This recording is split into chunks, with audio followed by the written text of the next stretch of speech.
আসসালামু আলাইকুম এভরিওয়ান, কি অবস্থা সবার? আহ, আমার তো অবস্থা ভালোই।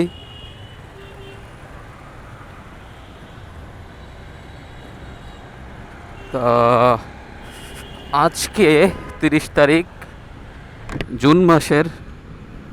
আমি হচ্ছে এই যে বাইকটা নিয়েছিলাম রোভ বাইক থেকে, আজকে হচ্ছে মালিকানা চেঞ্জ করব, ওনারশিপ ট্রান্সফার। তো আমি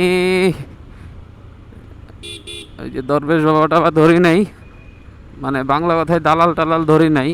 তো নিজে নিজেই সব কিছু প্রসেস করছি, টাকা জমা থেকে শুরু করে সব কাগজপত্র জমা দিছি। এখন আগেও আমি একবার করছিলাম এই নাম ট্রান্সফার। ওই টাইমে দেখছিলাম যে কাগজপত্র না, মানে দালাল দিয়ে না চেঞ্জ করাইলে হচ্ছে আপনার ওরা বহুত কাহিনী করে, এই কাগজ লাগবে সেই কাগজ লাগবে। হ্যাঁ, তো আজকে আমি হচ্ছে আবার যাইতেছি, দেখি যাওয়ার পরে কি কাহিনী হয়। আমি তো মোটামুটি টিন সার্টিফিকেটের থেকে শুরু করে সব কিছুই নিয়ে আসছি, বাদ বাকি আল্লাহ ভরসা। কারণ এদের কথা ভাই কিছু বলা যায় না, ঠিক আছে? এরা যেটা মন চায় এরা সেটাই করে, সেটাই বলে। তো দেখি যে আজকে কি হয়, ইজিলি নাম ট্রান্সফারটা করাই ফেলতে পারি নাকি আবার প্যারা খাওয়া লাগে, প্যারা দেয়। সো এটাই আসলে দেখার জন্য ক্যামেরাটা অন করছি, আর আপনাদেরকেও দেখানোর জন্য, ঠিক আছে? কারণ রিসেন্টলি আমি এরকম একটা কাহিনী দেখছি। আমার এক বড় ভাই, সে ড্রাইভিং লাইসেন্সের জন্য, পেশাদার ড্রাইভিং লাইসেন্সের জন্য কাগজপত্র জমা দিয়ে মানে পরীক্ষা দিছে। পরীক্ষা দেওয়ার পরে সে আমাকে তার লার্নার কপিটা দেখাইলো। তার লার্নার কপিতে দেখাইতেছে সে সব সাবজেক্টে পাস, কিন্তু ফাইনালি যে এই বিআরটিএ থেকে রাত্রেবেলায় যে একটা রেজাল্ট দেয় বা এসএমএসের মাধ্যমে জানায় দেয়, ওইখানে দেখাচ্ছে যে উনি ফেইল। সো এই জন্যে আমি চাইলাম যে একটু আপনাদের সাথে অভিজ্ঞতাটা শেয়ার করি, যে কেমন অভিজ্ঞতা হয় অ্যাকচুয়ালি। That's it. এটারে টাইট দিতে হবে, এটা একটু লুজ হয়ে গেছে। তো চলেন যাই বিআরটিএ প্রাঙ্গণে, ওখানেই দেখা হচ্ছে, আবার কথা হচ্ছে। আইসাই আমরা সিরিয়াল পাইছিলাম ইন্সপেক্টরের।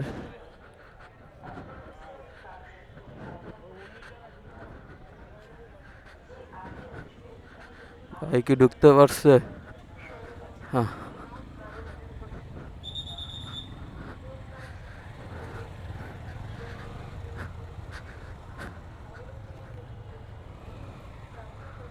হয়েছে সব ঠিকঠাক। ছবি মারছিলাম না আপনারটা।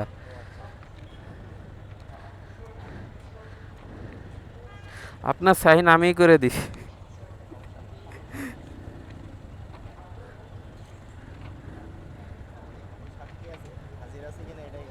এটাই, হাজির না থাকলে হয়ে যায়। আমার তো গাড়ি এই যে প্রথম যেটা বেচছিলাম সিঙ্গেল ডিস্ক, সেটা মানে আমি সাইনও করি নাই, কিচ্ছু করি নাই, মালিকানা চেঞ্জ হয়ে গেছে। হ ভাই,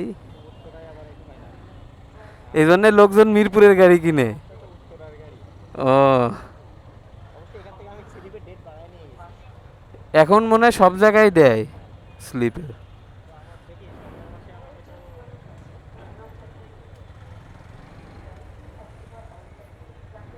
আবার নাটক না করে নাম্বার প্লেট যে মুভ করা, মানে কাইট করা, এই চিন্তা করতেছি এখন।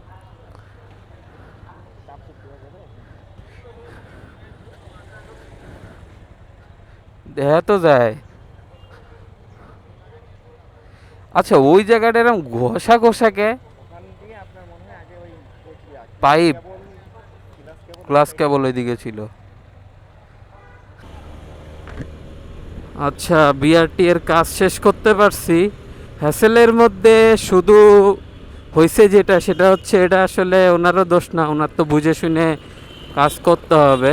যে ইন্সপেক্টর ছিল, ইন্সপেকশন যে করে, আমার হচ্ছে এই চেসিস নাম্বারের এখানে হচ্ছে ক্লাস কেবলটা থাকার কারণে এটা হচ্ছে গিয়ে আপনার ইয়া হয়ে গেছিলো, মানে রংটা উঠে গেছে, আর পরে হচ্ছে এটাতে জং ধরছে। তো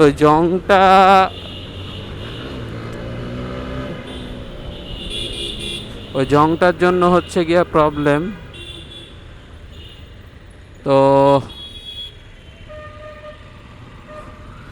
ওই জংটা বললো যে কাপড় দিয়ে বালি দিয়ে ঘষা উঠান, 2-3 বার ঘষা টইসা দেখাইলাম, পরে আর কি হয়েছে।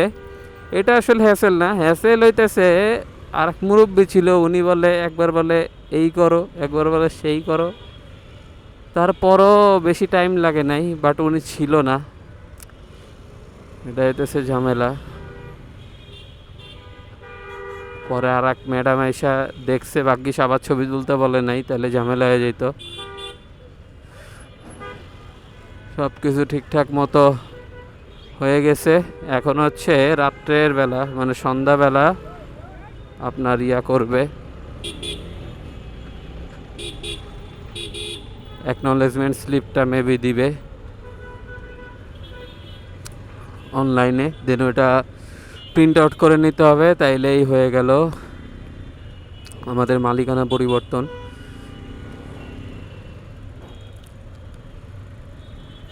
তো এই হলো অবস্থা, আগের থেকে উন্নতি হয়েছে, তাও আর একটুক কড়াকড়ি তারা দেখায় বা হার্ড করে রাখে সিস্টেম, যাতে আমরা দালালের কাছে যাই, বাট আমরাও তো নাছোড়বান্দা। তো এই অবস্থা হয়ে গেছে, মালিকানা পরিবর্তন। ইয়ে